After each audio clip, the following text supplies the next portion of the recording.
분리는 진도가 다 끝났으니까요. 간단하게 어떤 내용이 있는지 혼합물의 분리 파트는 문제가 나오는 패턴이 있어. 그 패턴에 해당되는 얘를 그냥 간단히 정리를 하고 거기에 해당되는 얘가 뭐가 있는지는 문제를 풀어보면 문제 속에 얘가 있으니까 그걸 풀면서 선생님이랑 같이 정리하는 걸로 할게요. 자, 혼합물의 분리 파트는요. 이렇게 되어 있어요.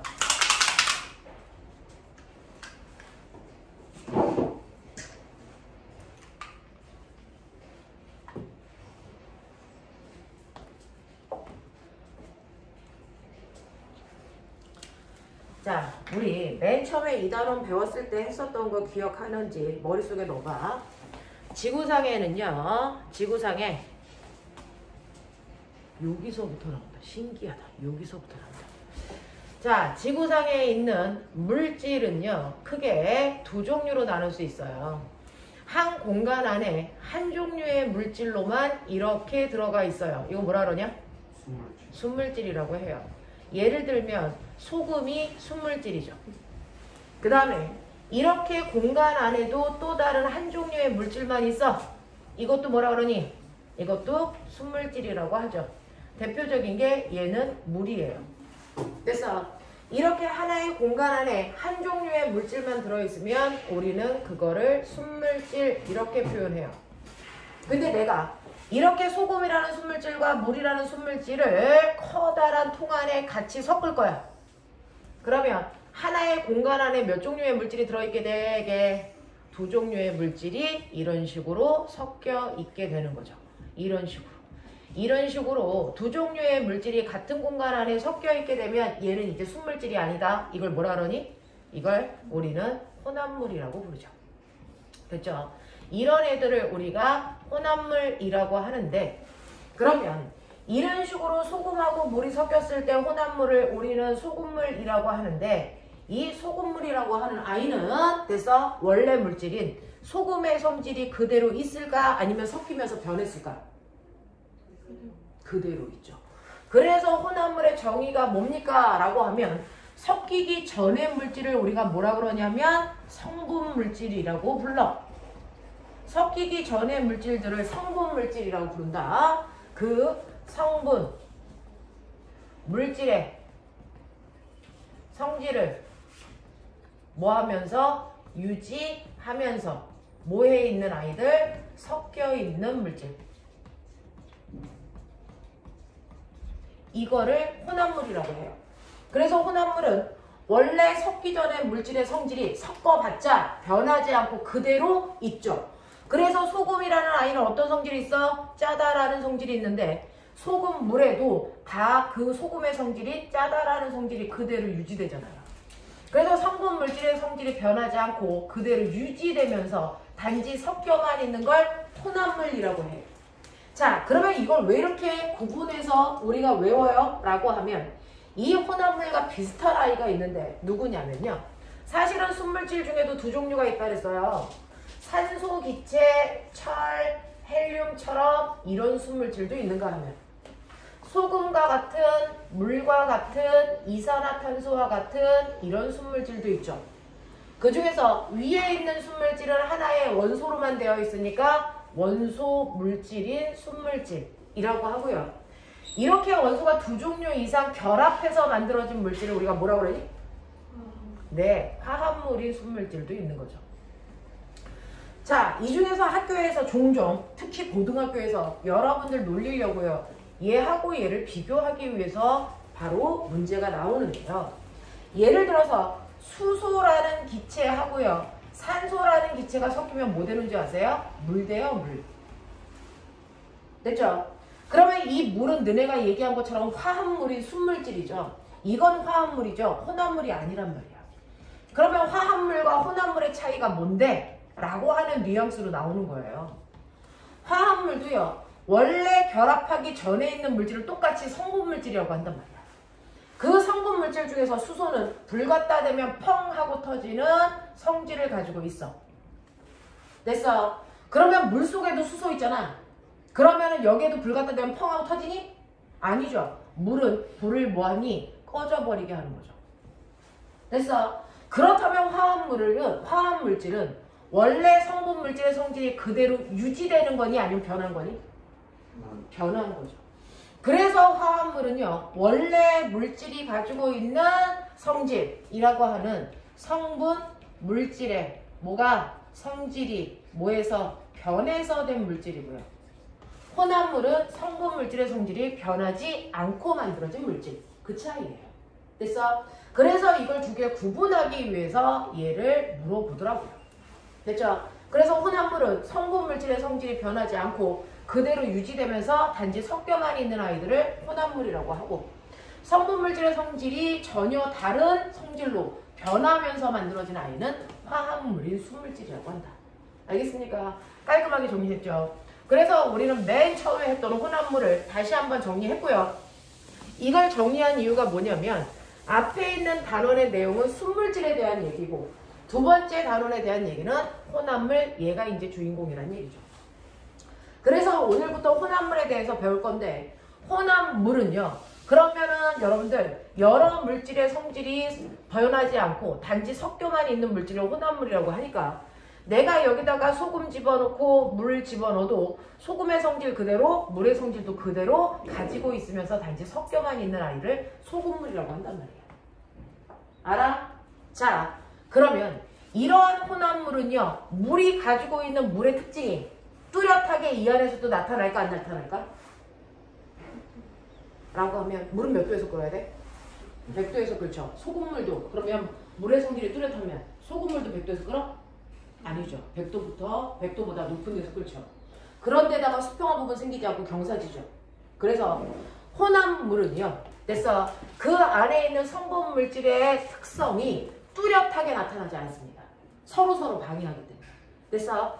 그래서 물질이 가지고 있는 특별한 성질인 물질의 뭐가 특성이 뚜렷하게 나타나는 건 순물질만의 특성이에요. 혼합물은 물질이 가지고 있는 물질의 특성이 뚜렷하게 나타나지 않습니다.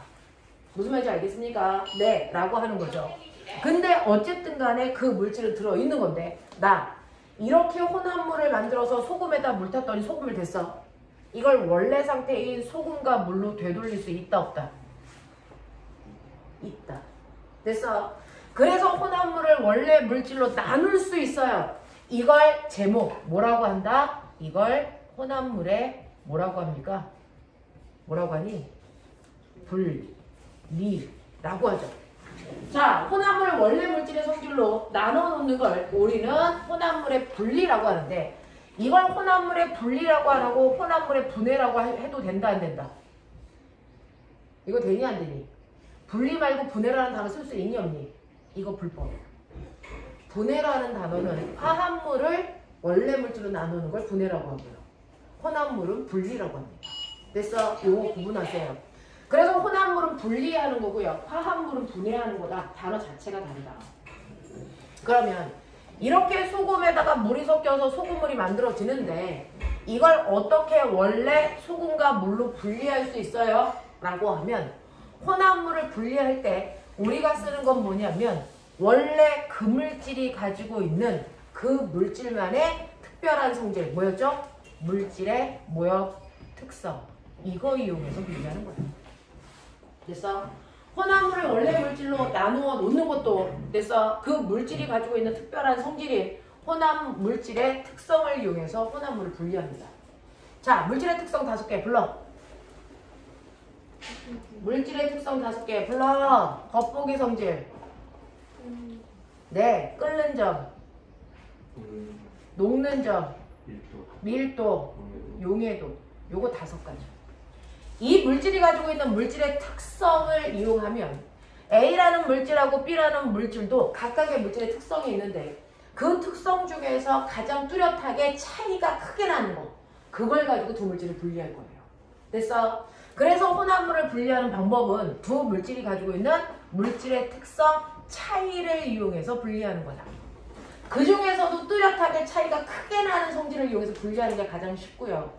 혼합물을 분리할 때 우리 교과서에는 이거 다 쓰지 않아요. 겉보기 성질 안 쓰고요. 녹는 점도 안 쓰고요. 단지 요거 3개 사용해서 물질을 분류할 겁니다. 그 중에서도요. 가장 물질을 구분하기 위해서, 분리하기 위해서요. 가장 쉬운 방법부터 씁니다. 그래서 혼합물을 분리할 때 가장 쉬운 건 뭡니까? 밀도차를 이용할 수 있으면 밀도차를 이용해서 먼저 써. 이게 제일 간단해. 됐어? 그리고 안 되면 끓는 점 차를 이용해서 혼합물을 분리하고요. 그것도 안 되면 밀도차를 이용해서 혼합물을 분리하시면 돼요. 그래, 밀도차가 아니고 용해도차를 이용해서 혼합물을 분리하시면 됩니다. 그래서 혼합물을 분리할 때 물질의 특성을 순차적으로 이렇게 점검해 보시면 돼요. 됐죠? 네. 이런 식으로 혼합물을 분류하는 겁니다. 자, 그러면 이제부터 본론으로 들어갈게요. 본론으로 들어갈게요. 그러면 제가요, 혼합물을 지금부터 분리할 건데, 혼합물을 분리할 때 여러분들 표 하나를 예쁘게 그려서 거기다가 표를 완성해 보시면 되는데, 혼합물을 분리할 때요, 우리는 물질의 특성을 이용한다 했잖아요. 그 중에서 어떤 물질의 특성을 이용한 거니? 라고 하는 게 먼저 시험에 나올 거예요. 그 중에서 우리는 밀도 이용했어요. 아니면 끓는 점 이용했어요. 아니면 용해도 이용했어요. 이거 쓰시는 거예요.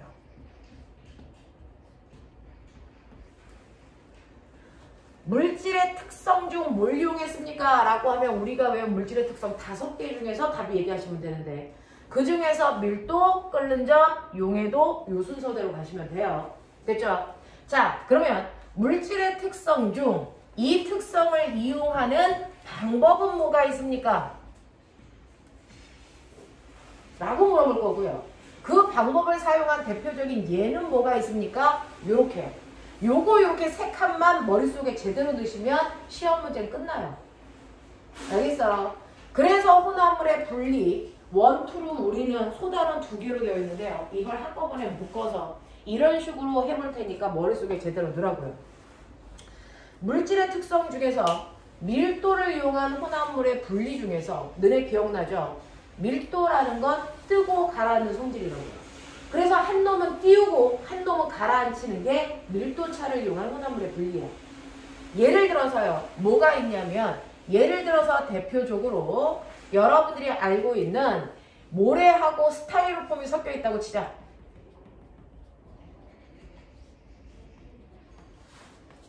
자, 모래하고 스티로폼을 우리가 스타이로폼이라고 하는데요.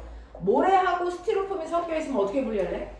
어떤 애가요? 모래하고 스티로폼을 가루를 막 내서 모래에 섞었어. 자, 그래놨더니 교감 선생님이 지나가면서 그거 딱 보고 스티로폼 다 골라내 라고 하면 그 새끼가 어떻게 골라낼까? 어떻게 하면 모래에 알갱이하고 스티로폼을 골라낼 수 있을까? 네. 자, 방법은 여러 가지가 있죠. 핀셋으로 하나하나 골라낼 수도 있어. 3박 4일. 그래도 분리한 거야. 그리고 너네가 얘기한 것처럼 물에다가 넣어서요. 그래서 물에다가 놓으면 무거운 모래는 밑에 가라앉고요. 그리고 가운데 물이 있고요. 그 다음에 스티로폼은 위에 뜨니까 채로 이것만 걸러내도 되죠. 그러면 2가지 방법 중에 어떤 게 과학적 방법이야? 핀셋으로 골라내는 거 아니면 이 방법? 우리는 결과는 똑같지만 과학적 방법은 빠르고 분명하게 하는 거거든요. 그래서 과학적 방법으로 맞는 건 이거죠. 핀셋으로 골라내는 게 아니라고요. 됐죠? 이게 과학적 방법이에요. 빠르고 정확하게. 알겠어? 그래서 모래와 스타이로폼이 섞여 있으면 조우가 자꾸 집중력이 깨지는데? 정신 차려. 칠판 봐. 모래하고 스티로폼이 섞여 있으면 거기다가 물을 집어넣어서요. 물보다 무거운 애는 가라앉히고요. 물보다 가벼운 애는 띄워서 뜬 아이를 걸러내는 방법으로 혼합물을 분리합니다. 이때 실제로 섞여 있었던 건 모래하고 스타이로폼이지만 거기다가 내가 없었던 물 집어넣었죠. 됐어? 이렇게 하나의 고체보다는 밀도가 작고요. 됐어? 그리고 하나의 고체보다는 밀도가 큰 중간 밀도를 가지고 있는 액체를 이용해서 혼합물을 분리하는 게 첫 번째 방법입니다. 그래서 밀도차를 이용한 혼합물의 방법 중 첫 번째 방법은 중간 밀도에 뭘 이용하는 거다? 액체를 사용하는 방법이다. 그리고 선생님, 실제로 중간 밀도의 액체를 이용한 혼합물의 분리 이런 일은 거의 없잖아요. 우리 일상생활에서 써요? 씁니다. 엄마가요. 오래된 달걀 혹시 상했을까봐 버리려고 새로운 달걀 사왔는데 네가 엄마한테 칭찬받으려고 새로운 달걀을 오래된 달걀 있는 곳에다가 먼저 정리해놨어. 그럼 섞여버렸잖아. 이거 구분하는 방법. 어떻게 한다 그랬어? 학교에서? 그렇죠. 자, 걔네들을요. 소금물에다가 집어넣으시면요. 누가 가라앉습니까? 누가 가라앉니? 아니요. 싱싱한 달걀이에요. 이거 외우셔야 돼요. 싱싱한 달걀이 가라앉고요. 됐어? 그리고 상한 달걀이 뜹니다. 상한 달걀은요. 달걀 속에서 상하면서 공기방울이 생겨요. 그래서 위에는 공기방울이고 밑에는 달걀이기 때문에 공기방울이 점점 커지면서 달걀이 가벼워져요.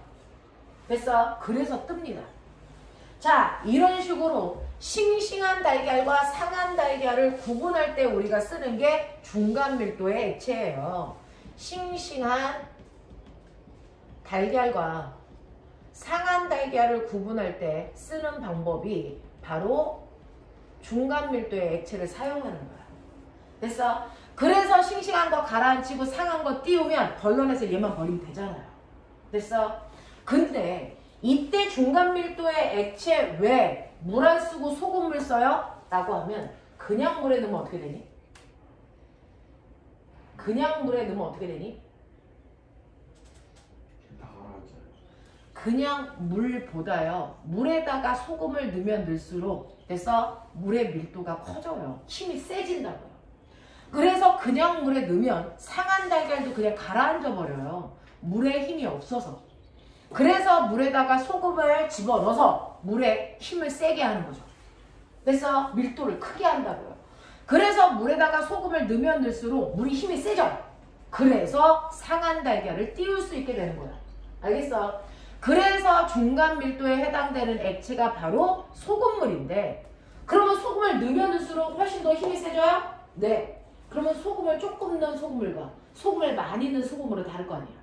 소금을 많이 넣을수록 힘이 점점 세지니까. 그러면 정확하게 상한 달걀만 띄우고 싱싱한 달걀 가라앉힐 수 있는 소금물의 농도는 얼마입니까? 대략 15%. 15% 정도 되는 소금물이 정확하게 둘을 분리하기에 가장 좋은 소금물이에요. 됐어? 근데 말 안 듣고요. 15%가 아니고 이거를 됐어? 35% 소금물로 만들었다. 어떻게 될까? 싱싱한 것도 떠요. 무슨 말인지 알겠어? 5% 만들었다. 어떻게 되니? 다 가라앉아요. 무슨 말인지 알겠죠? 그래서 액체는 정확하게 두 개의 고체의 중간 밀도가 가지고 있는 액체를 써야만 된다. 알겠습니까? 그래서 요즘 우리가 쓰는 방법은 이거고요. 옛날에 우리 조상들도 똑같은 거 했어요. 뭐 했어요? 좋은 벽시와. 좋은 벽시와 뭐 구분하는 거? 쭉정이 구분하는 거. 우리 옛날에 농사 지어가지고요. 자, 가을에 추수한 벽시를 1년 동안 보관했다가 봄이 되면 논에다가 뿌려서 다시 벼를 키우는 거예요. 됐어? 그랬을 때 한겨울 동안 보관했던 그 벽시 안에는 벼의 껍질인 쭉정이와 그 다음에 그 안에 우리가 알고 있는 쌀, 그게 씨앗이거든요. 그게 분리되어 있어요. 그러면 쭉정이는 아무리 뿌려봤자 이거는 열매를 맺지 못하니까 버려야 되는 거거든요. 그래서 뿌리기 전에 쓰레기하고 쌀알갱이하고 구분하기 위해서 어떻게 합니까? 똑같이 소금물에 넣어요. 소금물에 넣으면 좋은 벽시는 가라앉고 쭉정이는 뜨는데 이때 얘도 똑같이 물에다 집어넣으면 다 가라앉아요. 그러면 어떻게 합니까? 어떻게 합니까? 소금물에 집어넣어서 됐어? 얘도 15% 소금물에 집어넣어서 좋은 벽시만 가라앉히고 쭉정이는 띄웁니다. 무슨 말인지 알겠어? 그래서 중간 밀도의 액체를 사용해서 분류할 수 있는 게 이거 두 가지. 그 중에서 앞에 있는 애들이 무거워서 가라앉는 애들, 뒤에 있는 애들이 가벼워서 뜨는 애들. 그래서 버릴 게 뜹니다. 무슨 말인지 알겠어요? 버리는 게 뜹니다. 그리고 중간 밀도의 액체는 물이 아니고 소금물이었다. 졸려면 살짝 일어나십시오.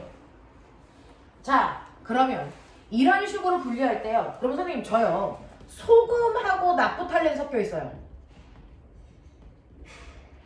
소금은 물에 녹니 안 녹니? 녹죠. 나프탈렌 안 녹아요. 자, 그럼 얘네들 분리할 때도 물에 넣고 분리하는 게 밀도차를 이용한 혼합물의 분리다. 맞아, 틀려? 밀도를 이용해서 얘네들 분리할 수 있다 없다? 없다. 왜요? 밀도를 이용해서 혼합물을 분리할 때는요. 두 고체 물질이 반드시 물에 녹으면 된다 안 된다? 안 돼요. 하나는 그냥 띄우는 거고 하나는 그냥 가라앉히는 거지 녹이는 게 아니잖아요.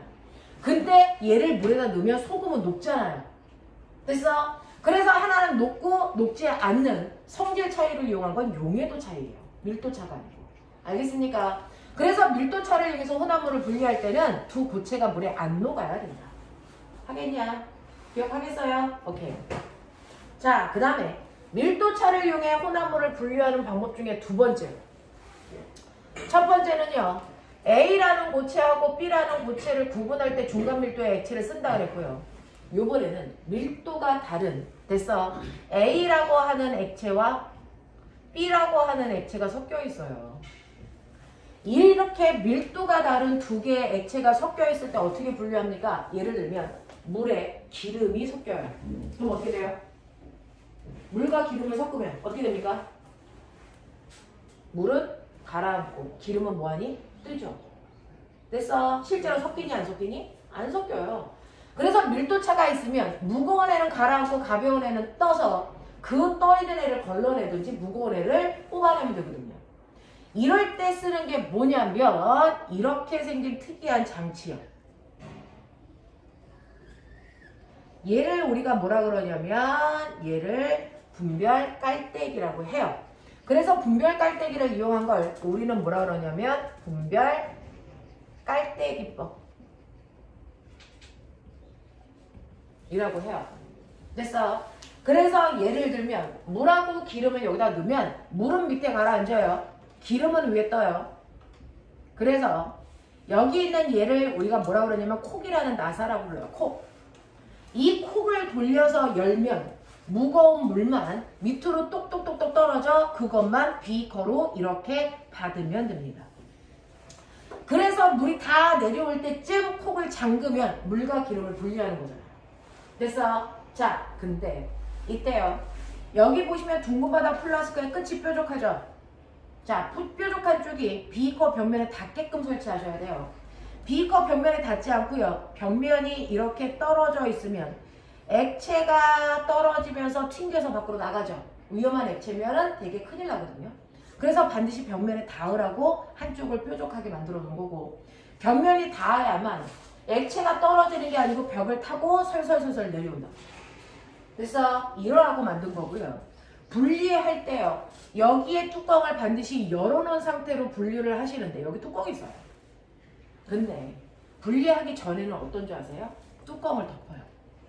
뚜껑을 이렇게 마개를 덮은 다음에 어떻게 하시냐면 사실은 여러분들이 물과 기름이 섞여있는 액체를 여기다 부으면 물이 들어가면서 가벼운 기름을 돼서 밟고 들어가기 때문에 기름 몇 방울이 여기 밑에 깔려 있어요. 깔려 있다고. 그러면 완벽하게 물과 기름을 분리하려는데 여기에 깔려있는 아이들을 우리가 분리하는 방법은 뭡니까?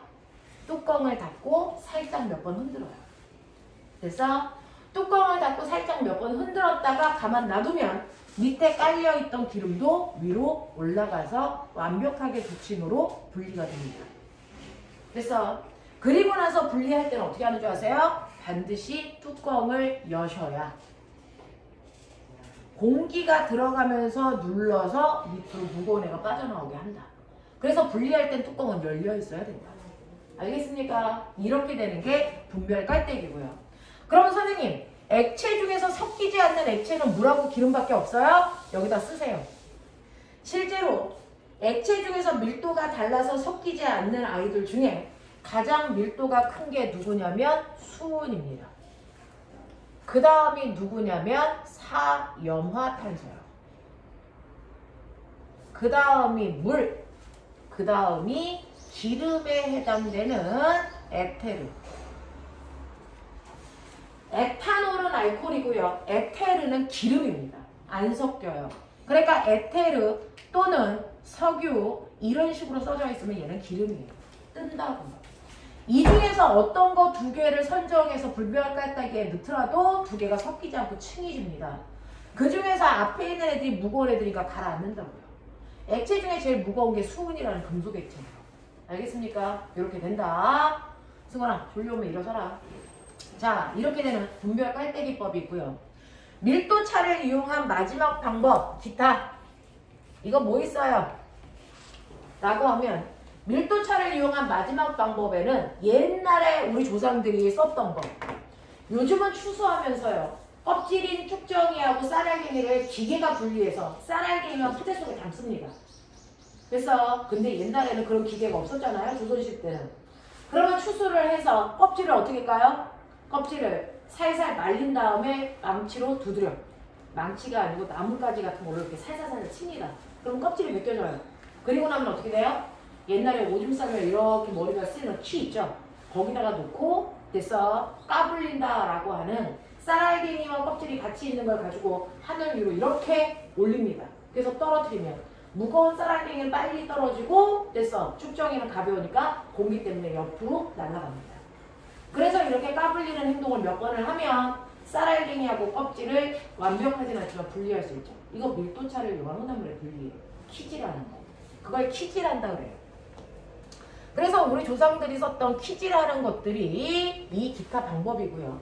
두 번째는 미국의 그래서 대처시대 때 사용했던 사금치치요. 사금치치하는 방법이 있는데요. 옛날에 금광이라고 하는 곳에 사람들이 고용돼서 막 금을 캡니다. 그래봤자 월급밖에 못 받아. 그러니까 그 사람들이 거기에 고용되고 싶지 않아서 그 금광이 있는 옆에 계곡에 그래서 사람들이 살면서 거기서 흘러나오는 물을 그래서 이렇게 채에다가 계곡에서 한 사 퍼서 담는 거죠.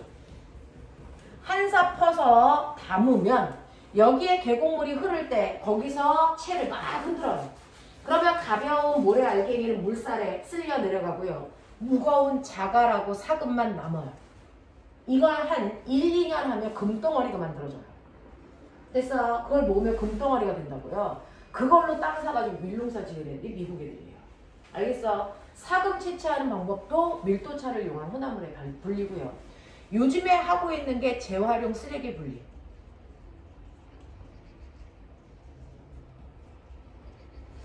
자, 아파트에 가면 재활용 쓰레기 엄마들이 예쁘게 분리해서 버리시지만 그래서 분리가 완벽하지 않은 것들도 있단 말이죠. 그래서 재활용 쓰레기터 그 쓰레기장에 가면 거기에서 뭐 하시냐면 이마트 같은 데 가면 물건 사고 나서 올려놓는 컨베이어 벨트가 이렇게 있어요. 그 컨베이어 벨트에 분리되어 있는 쓰레기를 다 좀 확 붙는 거죠. 그러면 여기에 일부 뭐가 있냐면 플라스틱 같은 것도 있고요. 그 다음에 유리 덩어리도 있고요. 그 다음에 깡통 같은 금속도 있어요. 그래서 A라는 컨베이어 벨트가 잉 하고 갈 때 여기에 엄청나게 센 전자석이 있어요. 그 전자석들에 의해서 금속들은 가서 달라붙습니다. 됐어? 그리고 컨베이어 벨트가 쭉 가면 금속은 없어지고 유리하고 플라스틱이 남는데 됐죠? 얘가 쭉 가다가 여기가 끊어졌잖아요. 끊어지고 그리고 나서 멀리 떨어진 곳에 또 하나의 컨베이어 벨트가 이렇게 있는 건데 자 이렇게 끊어지면 됐죠? 쭉 가던 애가 관성 때문에 종우가 수업시간에 졸리면 살짝 일어서 잠 깨세요. 시험 기간이야. 자 물체가 쭉 가다가 끊기면 얘가 갑자기 브레이크가 걸려서 멈추는 게 아니고요. 계속 가려는 운동 관성 때문에. 기억나요? 움직이는 애는 그 속력 그 방향으로 쭉 가려는 운동 관성이 있다. 그것 때문에 끊긴 컨베이어 벨트를 타고 얘가 훅 하늘로 날아가죠. 그 중에서 가벼운 플라스틱은 멀리까지 날아가서 그 다음 컨베이어 벨트로 가는데 그래서 무거운 유리는 가다가 금방 뚝 떨어지죠. 그래서 이런 식으로 해서 컨베이어 벨트를 점점 간격을 넓게 하면서 밀도에 의해서 밑으로 떨어지는 애들을 걸러내는 거예요. 이게 재활용 쓰레기에서 사용하는 방법입니다. 됐죠? 자, 이런 식으로 해서 밀도차를 이용한 혼합물의 분리는 세 가지 방법이 있다. 중간 밀도에 액체 쓰는 방법, 그 다음에 분별 깔때기 사용하는 방법, 기타 방법. 되겠어? 그거에 해당되는 각각의 예를 외웠냐? 됐죠? 이거예요. 그래서 시험에서는요, 뭐 나옵니까? 시험에서는 싱싱한 달걀과 상한 달걀 분리하고 싶다. 이렇게 나와요. 예를 준다고요. 그러면 아 이거 중간 밀도에 액체 써야 되겠지? 밀도차 이용한 거지? 이렇게요. 알겠습니까? 네. 그래서 이 세 개를 연결해서 외우시면 되겠어요. 되겠죠? 그 다음에 두 번째는 끓는 점 차를 이용한 혼합물의 분리는 밀도 차를 이용해서 혼합물을 분리할 수 없는 애들. 걔네들을 끓는 점 차를 이용해서 혼합물을 분리할 건데 끓는 점은 뭐가 뭘로 바뀌는 게 끓는 점이니? 뭐가 뭘로 바뀌는 온도가 끓는 점이야? 기체요, 기체. 그렇죠. 액체가 기체. 그러니까 여기 액체가 섞여 있어요. 네. 약 좀. 지나도 돼. 진석 아까 보고 있는 거야. 응? 이거 진석 거야.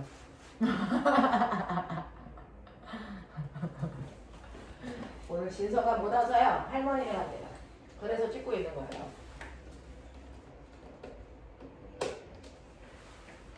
저도 몰라.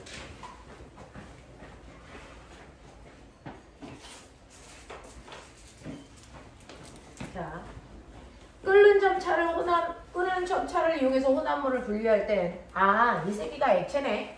근데 밀도차를 이용해서 혼합물을 분리할 수 없는 걸로 봐서 얘는 섞이는 액체네. 됐어? 이게 진작에 봐야죠. 예를 들면 누가 그러냐면 물에다가 에탄올을 섞으면 우리가 알고 있는 소주잖아요. 근데 교과서에서 소주라고 쓸 수는 없잖아요. 이걸 뭐라 그래요? 에탄올 수용액.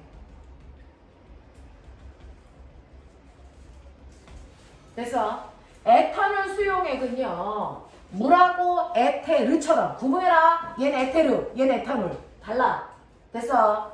에탄올 수용액은 섞인단 말이죠. 집에 가서 아빠 드시는 소주 보시면 섞여 있어요. 그쵸? 그러면 그 안에서 물과 에탄올을 구분하는 방법은 뭔데요? 바로 끓는 점 이용하시면 돼요. 끓는 점 이용하시면 되는데 물은 100도에서 끓으려고 하지만 에탄올은 몇 도에서 끓냐면 인력이 약해서 78도에서 끓는단 말이죠. 그러면 에탄올 수용액을 여러분들은 어떻게 합니까? 저는 칠판이 작아서 여기를 지울게요. 이렇게 둥근 바닥이 있어요. 그 둥근 바닥 모양을 가지고 있는 플라스크, 둥근 바닥 플라스크에다가 물과 에탄올이 섞여 있는 소주를 여기다 넣어요. 됐어? 그래 놓고 알콜 램프로 가열을 한단 말이에요. 이런 식으로. 둥근 바닥 플라스크가 있는데 여기다가 에탄올 수용액을 집어넣고 알콜 램프로 끓입니다.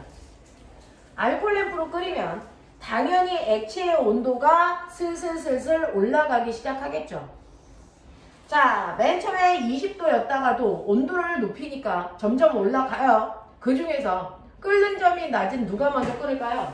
에탄올에 해당되는 온도인 78도에 도달했겠죠. 그러면 에탄올이 먼저 끓으려고 하겠죠. 그러면 에탄올이 먼저 끓으려고 할 때 물은 도와준다, 방해한다? 무조건 혼합물은 서로 방해한다. 그러면 에탄올이 78도에서 끓을 수 있다, 없다? 없어요. 그래서 혼합물 상태에서 액체는요, 자기의 끓는 점보다 살짝 더 높은 데로 올라가야 끓는데, 액체는요, 끓을 때 수평한 구간이 만들어집니다. 액체, 액체, 혼합물은. 그래서 78도에서 에탄올이 먼저 끓어서 이렇게 에탄올 액체가 기체로 바뀌는, 멋진 말. 액체가 기체로 바뀌는 거 뭐라 그래? 기화? 그렇죠. 에탄올의 기화가 막 일어나서 끓어요. 그러면 에탄올 기체가 가벼우니까 위로 날아가겠죠. 근데 얘를 버리면 아까우니까 여기에 이렇게 가지를 다는 거예요. 가지를 달면 에탄올 기체가 이렇게 와요. 그래서 모으면 되는데 기체 상태로 모아봤자 눈에 잘 안 보이잖아요. 그러니까 이거를 오는 길에 액체로 다시 바꿀 거예요.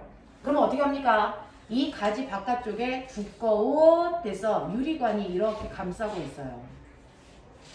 이렇게 유리관이 감싸고 있어. 이 유리관에다가 찬물을 확 부으면 오던 기체가 차가우니까 다시 뭘로 바뀌어? 액체로 바뀌어요. 멋진 말. 액화. 그래서 액화가 일어납니다.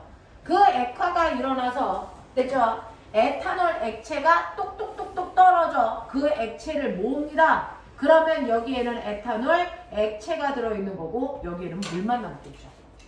됐죠? 이렇게 되는 거예요. 이런 식으로 모으는 방법이 바로 끓는 점차를 이용한 방법. 걔를 뭐라 그럽니까? 증류라고 합니다. 됐어?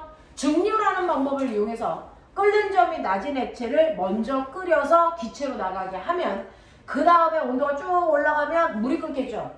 나 근데 궁금한 게 있는데 이때 물은 정확하게 100도에서 끓을까? 100도보다 위에서 끓을까? 몇 도에서 끓을까? 정확하게 100도에서 끓어요. 왜? 에탄올 나갔으니까 순수한 물만 나왔잖아요. 됐죠? 이렇게 됩니다. 그래서 액체 혼합물은요, 액체의 종류만큼 수평한 부분이 생기는데 밑에 있는 액체들은 혼합물 상태니까 자기의 끓는 점보다 약간 높은 데서 끓는 것 뿐이다.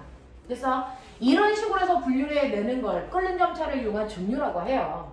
근데 이 실험을 할 때 꼬맹아, 자, 내가 여기다 찬물 부어요. 찬물을 어디에서 넣어서 어디로 나오게 합니까? 또 구멍이 두 군데 있어요. 그래서 이 구멍을 A, 이 구멍을 B라고 하면 찬물은 어디에서 어디로 넣어서 어디로 빠져나오게 하니? 학교에서 배웠다며 이 새끼가. 찬물을 어디다 넣어서 어디로 나오게 하니?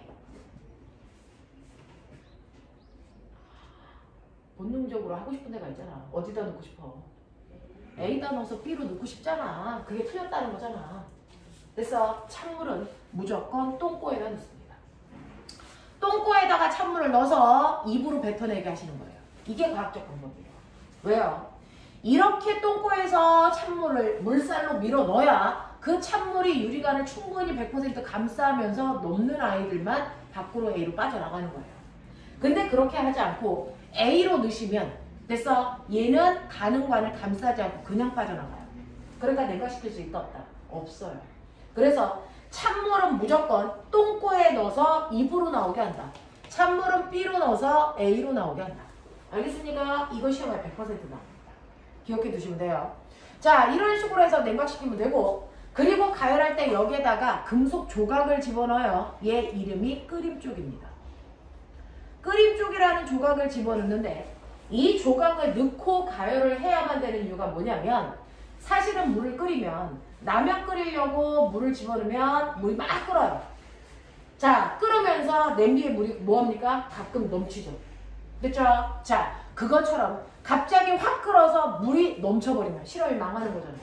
됐죠? 그래서 갑자기 액체가 끓는 걸 방지하기 위해 끓인 쪽을 넣으면 온도가 천천히 서서히 올라가서 끓어 넘치는 걸 방지합니다. 알겠어? 그래서 끓인 쪽을 넣는 이유는 갑자기 끓어 넘침을 방지하기 위해서다. 갑자기 끓어서 넘치는 걸 방지하기 위해서다. 알겠습니까? 이래서 끓임 쪽을 넣는다라고 하는 거 기억해 두시면 되죠. 그래서 이 방법을 이용한 대표적인 것들이 뭐 있냐면, 되죠? 에탄올 수용액을 분리하는 방법도 있지만 가장 요즘에 핫하게 쓰는 게 원유 분류입니다. 에탄올 수용액을 분류하는 것도 있지만 가장 핫한 게 뭐냐면 원유 분류예요. 원유 분류. 원유가 뭡니까? 라고 하면 아프리카에서 땅속에 있는 그 까만색 액체 뽑아서 석유 만드는 거잖아요. 그래서 아프리카에서 원유를 사가지고 유조선에 실어서 우리나라까지 옵니다. 그러면 SK나 현대 같은 데서 그거를 가져다가 이렇게 특이하게 생긴 이 세서울 프라자만한 높이에 탑이 있어요. 그 탑에다가 넣고 유조선에서 가지고 온 원유를 때려 붓고 가열합니다. 가열하면 그 원유는요, 사실은 엄청나게 다양한 액체들이 섞여 있는 액체 혼합물이거든요. 이걸 각각 분류할 거거든요. 그래서 여기다가 때려 넣고 가열을 하면 아까 얘기한 것처럼 에탄올 수용이랑 똑같이 끓는 점이 낮은 애부터 먼저 끓어서 막 이런 식으로 나온단 말이죠. 그랬을 때 첫 번째 끓는 점이 가장 낮은 애가 먼저 끓어 나올 텐데 이때 다른 구멍 다 닫고요. 가장 위에 있는 구멍을 먼저 여는 거예요. 그래서 끓는 점이 낮은 애가 가장 위로 나오게 한다. 그래서 끓는 점이 낮은 애가 가장 위로 나오게 한다. 그 가장 끓는 점이 낮은 아이들을 우리가 모아서 뭐라고 합니까? 첫 번째 끓는 점이 낮은 애, 두 번째 끓는 점이 낮은 애, 세 번째 끓는 점이 낮은 애. 끓는 점이 낮은 두세 가지의 물질들이 다 위로 나오게 하는 거예요. 그걸 우리는 뭐라 그런다? 가스라고 한다. 천연가스. 그걸 우리가 집에서 쓰는 거죠. LNG, 도시가스. 자, 그리고 나서 그 다음에 끓는 점이 낮은 두 번째 아이들이 나올 때는 이 구멍 막고 두 번째 일로 나오게 하는 거죠. 그걸 우리가 뭐라고 합니까? 가솔린 휘발유라고 하는 거예요. 가스, 가솔린, 그 다음이 등, 경, 중 이렇게 합니다. 가스, 가솔린, 등경중, 등유, 경유, 중유. 됐어? 등유는 비행기의 연료고요. 경유는 경유 자동차, 트럭. 됐어? 중유는 배, 연료. 알겠어? 이런 식으로 뽑아냅니다. 그래서 밑으로 갈수록 끓는 점이 뭐한 애들? 높은 애들이 나오게 하는 거예요. 특이하죠? 밑으로 갈수록 끓는 점이 더 높은 아이들이 나오게 하는 겁니다. 되겠냐? 종호가 필기 안 하니? 그러니까 졸립지? 자, 이런 식으로 각각 끓여서 끓는 점 순서대로 각각의 입구에 나오게끔 해서 액체를 분류하는 겁니다. 됐죠? 이거 순서대로 외우셔야 돼요. 가스, 가솔린, 등경중. 됐어? 그리고 가장 끓는 점이 높은 애들이 찌꺼기로 남습니다. 그 아이 이름이 뭡니까? 아스팔트. 그렇죠. 아스팔트예요. 이걸 도로에다 깐 거죠. 그래서 원유는 하나도 버릴 게 없어요. 다 씁니다, 우리가. 됐나? 이렇게 된다는 거 기억하는 이러한 증류를 사용하는 이 도구를 우리 뭐라 그런다? 이걸 증류탑이라고 한다.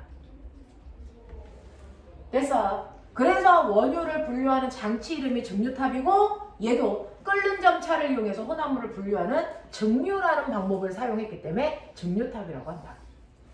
알겠죠? 이렇게 되면서 이러한 증류탑에서 시험에 나올 때 아래쪽으로 갈수록 끓는 점이 높다는 거 기억? 그 다음 그러면 여기서 나온 이물질은 순물질이니? 이거 순물질이니? 이거 순물질이니? 아니에요. 알겠어? 각각의 입구에 나오는 애들은 사실은 끓는 점이 비슷한 몇몇 개의 액체들이 한꺼번에 나오는 거예요. 몇몇 개의 액체들이 한꺼번에 나와요. 그래서 여기에서 얻는 애들도 또 다른 혼합물들이에요. 알겠습니까? 이렇게 된다는 거 기억. 됐죠? 머릿속에 넣으시면 됩니다. 자, 그래서 이런 식으로 원유 분류하는 방법도 끓는 점차를 이용하는 혼합물에 불리고 우리 조상들이 사용했던 건 뭡니까? 막걸리. 쌀을 발효를 시키면 막걸리가 됩니다. 그 막걸리는 탁하니까 탁주라고 하고요. 거기에서 소주를 만들어내는 걸 청주라고 합니다. 그래서 우리 조상들이 썼던 건 바로 청주 만들기예요. 청주 얻기. 자, 우리 옛날 조상들이 썼던 가장 위대한 도구 중에 하나가 뭐냐면 가마솥입니다. 가마솥. 그 가마솥에다가요 막걸리를 집어넣고 열나가열을 합니다. 자, 열나가열을 하면 그 막걸리 속에 있는 다양한 액체들 중에서 가장 끓는 점이 낮은 에탄올이 막 끓어나가죠. 똑같아요. 그러면 이 에탄올이 바로 청주인데 이걸 버리면 아깝잖아. 그럼 어떡합니까? 그 가마솥의 뚜껑 어떻게 생겼습니까? 요즘 뚜껑이랑 다르죠. 이렇게 오목하게 생겼죠. 그래서 뚜껑의 그 윗부분이 오목해요. 거기다가 찬물을 붓습니다. 찬물을 이렇게 부어 놓으면 됐죠? 기체가 밖으로 나오면서 밖으로 빠져나오면서 위에 있는 찬 뚜껑이랑 부딪히는 순간 아 차가워! 그러면서 기체가 다시 액체로 돼요. 그래서 에탄올 액체가 맺히는 순간 됐어? 액체들은 낮은 곳으로 흐르는 성질이 있거든요. 그래서 여기에 있는 꼭지 쪽으로 모여서 여기서 뚝뚝 에탄올이 떨어져요. 그러면 여기에 두레박이라는 걸 이렇게 놓고 여기다 모으는 거예요. 그래서 청주를 만들어냅니다. 이걸 조금 더 진화시켜 놓은 게 거기 있는 소주골이라는 장치예요. 그래서 원래는 여기에서 나온 거예요. 이런 식으로 해서 탁주에서 청주를 얻는 방법도 끓이는 거라서 증류를 이용한 거예요. 또는 바닷물 끓여서 식수 만드는 방법도 똑같습니다. 다 증류예요. 알겠죠? 이런 식으로 해서 끓는 점차를 이용해서 혼합물을 분류하는 거. 됐어? 에탄올, 원유 분류, 청주 만들기. 됐어? 이렇게 기억하시면 돼요.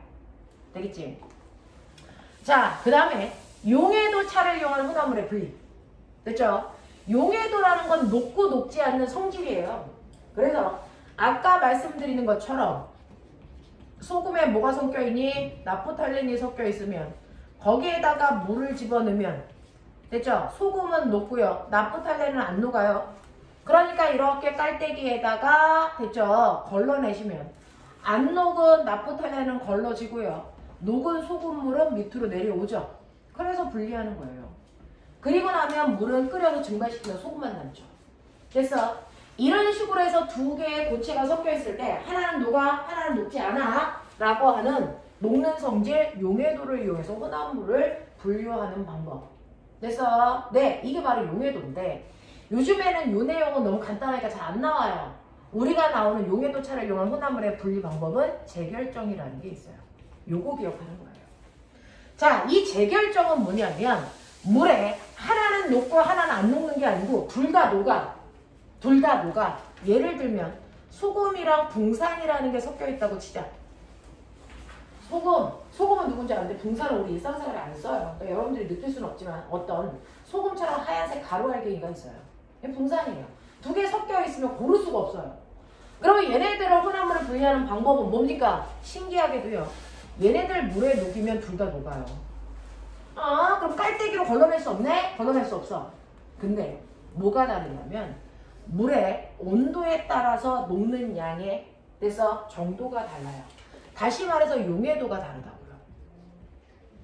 물은 온도가 0도부터 100도까지가 물인데 찬물, 미지근한 물, 뜨거운 물 뭐 이런 식으로 되는데 그 물의 온도에 따라서 얘네들이 포화가 될 때까지 녹느냐? 이게 다 달라요.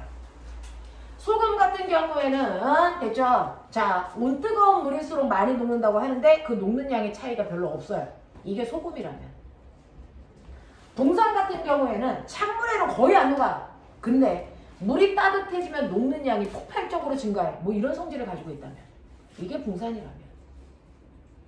어떻게 합니까? 내가 섞여있는 소금하고 붕산이 다 녹을 때까지 물을 가열해서 다 녹여.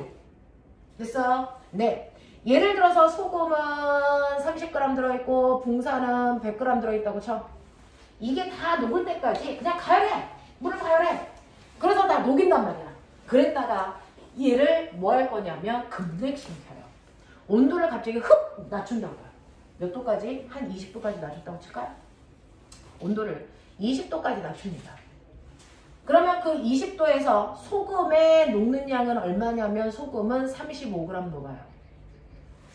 근데 20도에서 붕산의 녹는 양이 얼마냐면 5g이에요. 그렇다면 얘네들을 녹였다가 갑자기 차갑게 급냉시키면 됐죠? 그 순간 녹지 않고 다시 알갱이로 나오는 거. 됐지? 다시 알갱이로 나오는 거니까 다시 제자. 알갱이 결정. 됐어? 재결정되는 게 누굽니까? 라고 하면 재결정은 꼬맹아 걱정하지 말고요. 무조건 그래프의 기울기가 급한 애만 재결정됩니다.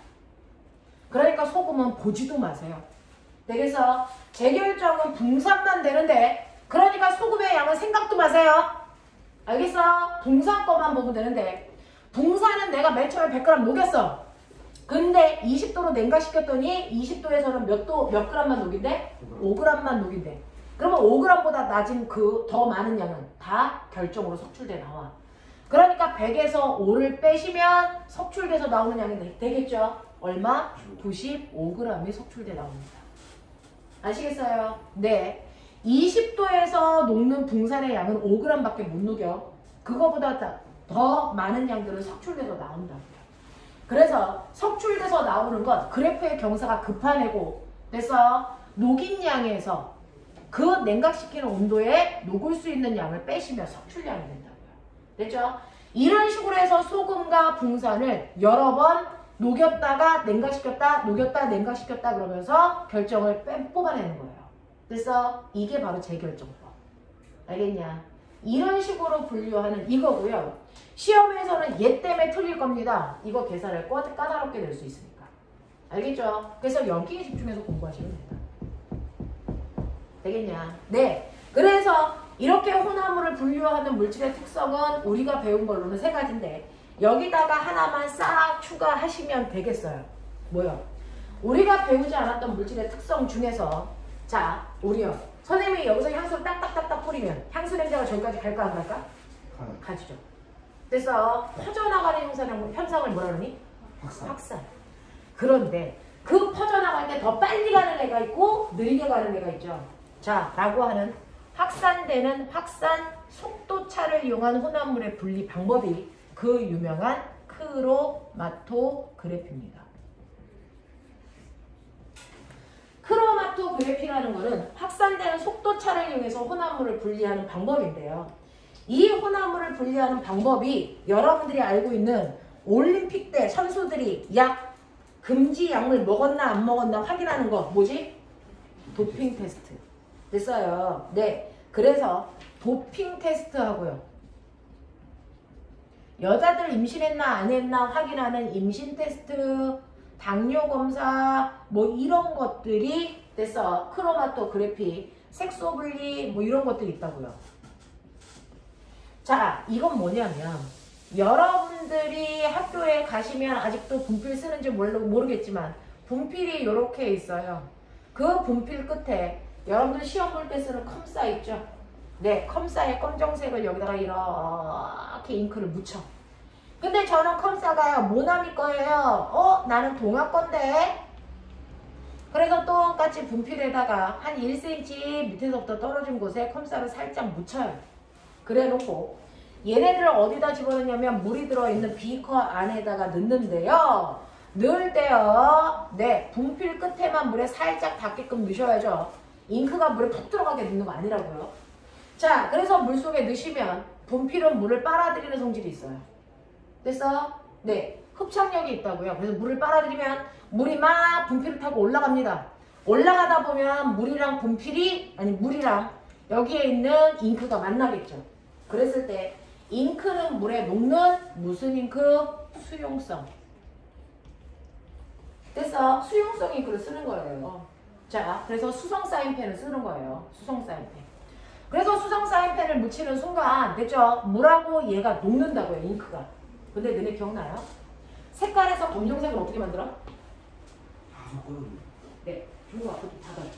아무 색깔이나 섞으면 그냥 검정색이 되잖아요. 그러니까 회사마다 검정색 잉크를 만드는 방법은 아무 색깔이랑 막 섞는 거야. 모나미 같은 경우에는 2가지 색소를 섞어서 검정색을 만들어요. 동화는 3가지 색소를 섞어서 검정색을 만들어요. 이거라고. 이게 영업 비밀이야 얘네들의. 됐어? 그걸 파헤치는 거지. 그래서 이런 식으로 막 물이 타고 올라가다 보면 이 안에 있는 A 색소와 B 색소가 물에 녹아요. 그래서 물이 막 타고 올라가서 물이 여기까지 왔을 때 됐어? 그 A와 B라는 색소 중에 확산되는 속도가 빠른 애는 위까지 쫓아오고요. 느린 애는 아직 여기까지밖에 못 오죠. 그래서 모나미도요 똑같습니다. 이런 식으로 온 거죠. 자, 그랬을 때 색소에 층이 생기는데 동화 같은 경우, 모나미 같은 경우에는 2개의 층이 생겼어. 아, 얘는 잉크 2종 섞었구나.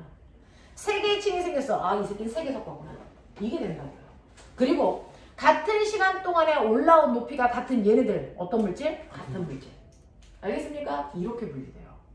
이게 확산 속도차를 이용한 크로마토그래피예요. 이 크로마토그래피에 가지고 있는 장점 요거 하나만 외우세요.